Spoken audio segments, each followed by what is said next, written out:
Hello नमस्कार दोस्तों, welcome to quiz scholar. इस वीडियो में हम बात करेंगे जो यूनियन गवर्नमेंट के 3 फंड हैं उनके बारे में, क्योंकि यूट्यूब पे काफ़ी कन्फ्यूजन है इन टॉपिक से रिलेटेड। तो मैं पूरी कोशिश करूंगा कि इसको प्रॉपरली इसको सिंप्लीफाई कर दूं ताकि आपको इस टॉपिक से रिलेटेड कोई भी कन्फ्यूजन ना रह जाए। तो चलिए शुरू करते हैं। तो देखिए, एक्चुअली में 3 तरह के फंड हैं यूनियन गवर्नमेंट से related: consolidated fund of India, contingency fund of India and public account of India. तो सबसे पहले बात करते हैं कंसोलिडेटेड फंड ऑफ इंडिया।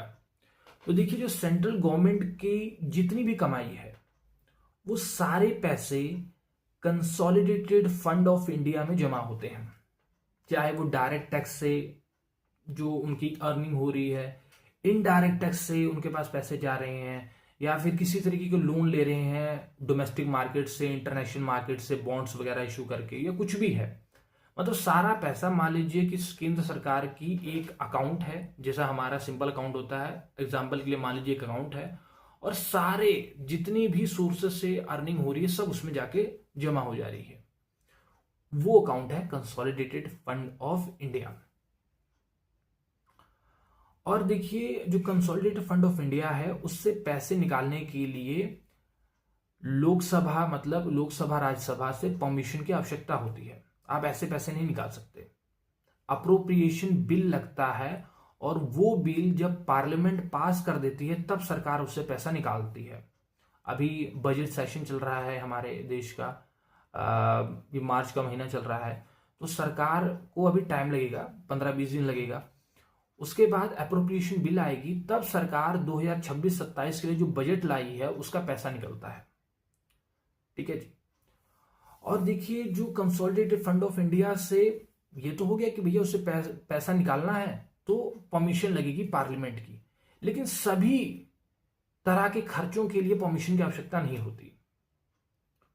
कुछ चीजों के लिए परमिशन की आवश्यकता है, कुछ के लिए नहीं है। तो चलिए मैं आपको और सिंप्लीफाई कर देता हूं कि जो केंद्र सरकार खर्चा करती है, तो वो खर्चों को हम 2 कैटेगरी में डिवाइड कर सकते हैं। एक कैटेगरी होती है चार्ज एक्सपेंडिचर, एक कैटेगरी होती है मेड एक्सपेंडिचर। चार्ज एक्सपेंडिचर वो खर्चा है जिसके लिए अगर सरकार को कंसोलिडेटेड फंड ऑफ इंडिया से पैसा निकालना है तो वोटिंग की आवश्यकता नहीं है, पार्लियामेंट के परमिशन की आवश्यकता नहीं है, पैसा ऐसे निकल जाएगा। वो क्या है भाई, जैसे कि सुप्रीम कोर्ट के जो जजेस हैं उनकी सैलरी देनी है, पेंशन है, हाई कोर्ट के जजेस की पेंशन है, जो स्पीकर हैं, प्रेसिडेंट हैं, इन सभी को जो सैलरीज वगैरह जाती हैं इनको चार्ज एक्सपेंडिचर कहा जाता है। और इस पैसे को, इन चीजों के लिए जो पैसे कंसोलिडेटेड फंड ऑफ इंडिया से निकलेंगे उसके लिए कोई भी परमिशन की आवश्यकता नहीं होती, ऐसे निकल जाता है। दूसरा होता है मेड एक्सपेंडिचर। मेड एक्सपेंडिचर वो होता है जो, मतलब इससे जो फर्स्ट कैटेगरी है उसको छोड़ के बाकी सभी चीजें मेड एक्सपेंडिचर में आ जाएंगी। मतलब सरकार को बुलेट ट्रेन बनानी है, सरकार को रेलवे लाइनें बिछानी है, जनधन योजना स्टार्ट करनी है, आयुष्मान योजना स्टार्ट करनी है, मतलब कुछ भी चार्ज एक्सपेंडिचर को छोड़ के बाकी सारे खर्चे आ जाते हैं मेड एक्सपेंडिचर में। ठीक है जी। इन चीजों के लिए सरकार को जब पैसा निकालना होता है तो अप्रोप्रिएशन बिल लगता है, पार्लियामेंट की परमिशन लगती है, वोटिंग होती है, और जब पास हो जाता है तब पैसा निकल जाता है। ठीक है जी। ये मेन कंफ्यूजन है यूट्यूब पे मैक्सिमम वीडियोस में ये बताया गया कि भैया परमिशन लगती है, बिल लगता है। फिर स्टूडेंट्स पढ़ रहे हैं कि भाई कहीं लिखा है कि परमिशन नहीं लगती है, फिर और कंफ्यूज हो रहे हैं। तो आपको समझना पड़ेगा, खर्चे ही 2 कैटेगरी के हैं, charge expenditure, made expenditure. Charge expenditure के लिए, इन खर्चों के लिए पैसा निकालना है अकाउंट से, कोई परमिशन की आवश्यकता नहीं। मेड एक्सपेंडिचर है, उसके लिए परमिशन की आवश्यकता पड़ेगी। ठीक है जी। अब चलिए शुरू करते हैं। सेकंड जो है पब्लिक अकाउंट ऑफ इंडिया। जो आपके और हमारे पैसे हैं, जो हम एटीएम से पैसे निकालते हैं, हमारे अकाउंट में जमा होते हैं, वो सभी पैसे पब्लिक अकाउंट ऑफ इंडिया में जमा होते हैं। तो हमारे जो एटीएम अकाउंट में हमने पैसे जमा किए हुए हैं, जो फंड वगैरह है, अमाउंट हम एफडी करते हैं, है ना, ईपीएफओ में जो लोगों के फंड होते हैं, प्रोविडेंट फंड होते हैं, वो सभी पब्लिक अकाउंट ऑफ इंडिया में जमा होते हैं। तो ये, इसी कस्टडी तो सरकार के पास है, लेकिन ये सरकार का पैसा नहीं होता, ये पैसा होता है जनता का। और आपने ये याद रखना, ये डिफरेंस याद रखना है कि पब्लिक अकाउंट ऑफ इंडिया से पैसे निकालने के लिए किसी परमिशन की आवश्यकता नहीं होती है। अरे भाई, आप और हम एटीएम से जब पैसा निकालने जाते हैं तो सरकार से परमिशन लेते हैं क्या? नहीं ना। हमारे पैसे हैं, सरकार के पास हैं, लेकिन हम जब चाहें अपने पैसे निकाल सकते हैं। तो ये है पब्लिक अकाउंट ऑफ इंडिया। मतलब जितने भी देश के सभी लोगों के एटीएम में जो सारा पैसा है वो सभी एक अकाउंट, मान लीजिए सिंपल भाषा में कि एक अकाउंट है, उसमें सभी के पैसे जमा होते हैं, सभी के फंड यहाँ पे जमा होंगे, एफडी यहाँ पे जमा होगी, प्रोविडेंट फंड इस अकाउंट में जमा होंगे। और ये जो सारा पैसा है सरकारी कस्टडी में है, लेकिन ये सरकार का पैसा नहीं है। किसका पैसा है? आपका पैसा है, हमारा पैसा है जो जमा है। और इस अकाउंट से पैसा निकालने के लिए परमिशन की आवश्यकता नहीं होती है। तो ये डिफरेंस हो गया। तीसरा है कंटीजेंसी फंड ऑफ इंडिया। अब ये क्या है भाई? देखिए, कंटीजेंसी फंड ऑफ इंडिया ये जो बनाया गया है, इसका पर्पस क्या है?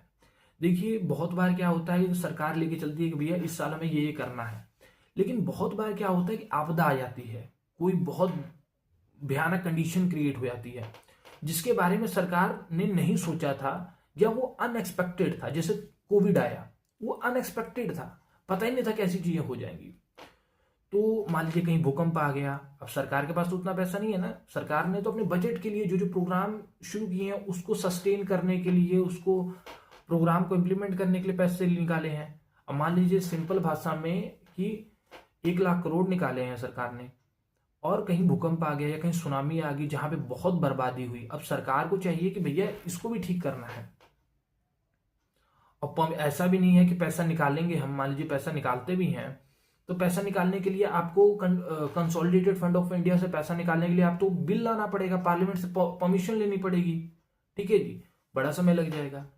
तो ऐसी चीजों से डील करने के लिए है कंटीजेंसी फंड ऑफ इंडिया, जो इमरजेंसी के सिचुएशन में सरकार को एक ऑप्शन देता है कि भाई आपको पैसे चाहिए, इमरजेंसी सिचुएशन है, ठीक है, कंटीजेंसी फंड ऑफ इंडिया से पैसे निकालने के लिए बस प्रेसिडेंट की अप्रूवल की आवश्यकता होती है। प्रेसिडेंट अगर अप्रूव कर देते हैं तो सरकार उससे पैसा निकाल सकती है, ठीक है। शुरू में इसमें 500 करोड़ होते थे। आज के टाइम में जहां तक मेरी अंडरस्टैंडिंग है, मेरी नॉलेज है, इसमें लगभग 32,000 करोड़ इसमें है। तो अगर सरकार को कोई भी इमरजेंसी सिचुएशन आ रही है तो, और बहुत तामझाम में नहीं फंसना है, रैपिड एक्शन लेना है, तो कंटीजेंसी फंड ऑफ इंडिया से पैसे निकाल सकते हैं। और बाद में जब चीजें थोड़ा सेटल हो जा रही हैं तो बाद में फिर पार्लियामेंट की परमिशन ले लेंगे। पार्लियामेंट में फिर बिल आएगा कि हाँ भाई हमने पैसे निकाले थे, ऐसी सिचुएशन थी, और अगर पार्लियामेंट उसको पास कर दे रही है तो फिर उसमें 32,000 करोड़ फिर उसमें डिपॉजिट हो जाएंगे। मान लीजिए सरकार ने 20,000 करोड़ यूज किया, 12,000 करोड़ उसमें बचा है, पार्लियामेंट में आया, पार्लियामेंट ने परमिशन दी, अप्रूव किया कि हाँ भाई सरकार ने किया, ठीक है, फिर 20,000 करोड़ एक्स्ट्रा मतलब उसमें जमा हो जाएंगे, फिर 32,000 करोड़ हो जाएंगे। समझ रहे हैं आप? तो एक तरीके से इमरजेंसी की सिचुएशन में सरकार डील कर पाए उसके लिए कंटीजेंसी फंड ऑफ इंडिया है, जहां पे बहुत तामझाम नहीं होता, बस प्रेसिडेंट की अप्रूवल की आवश्यकता होती है। और इसकी कस्टडी किसके पास होती है?